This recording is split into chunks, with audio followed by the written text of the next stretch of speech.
అవును, ఒక గుడి చూపించి ఆ గుడిలో దేవుడు వరాలు ఇవ్వడు అని చెప్పు.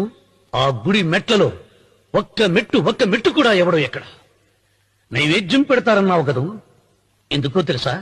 పెట్టిన క్షీరాన్నాలు, దద్దోజనాలు, పులిహోరాలు మనం మెక్కుతామని తెలిసి, అదే దేవుడు తింటాడని తెలిస్తే శనగ చెక్క, ఒక బెల్లపు ముక్క కూడా పెట్టరా. వెంట్రుకలు ఇస్తారన్నావు కదూ, దేనికి? మళ్ళీ ములుస్తాయన్న ధైర్యంతో గుండు గుట్టించుకున్నాక జన్మలో ఒక్క వెంట్రుక కూడా మొలవదు అని చెప్పు. ఒక్కడు కూడా గుండు గుట్టించుకోడు. నా దృష్టిలో భగవంతుని పూజించే వాళ్ళు రెండు రకాలు. భయంతో పూజలు చేసేవాళ్ళు, ఆశతో మొక్కేవాళ్ళు. పాపం చేశాం, ఆయనకు దండం పెట్టి చేసిన పాపాన్ని ఏదో ఒక రూపంలో హుండీలో వేసేద్దామనుకునే వాళ్ళు మొదటి రకం. మొక్కితే ఏదో దక్కుతుందని ఆశపడేవాళ్ళు రెండో రకం.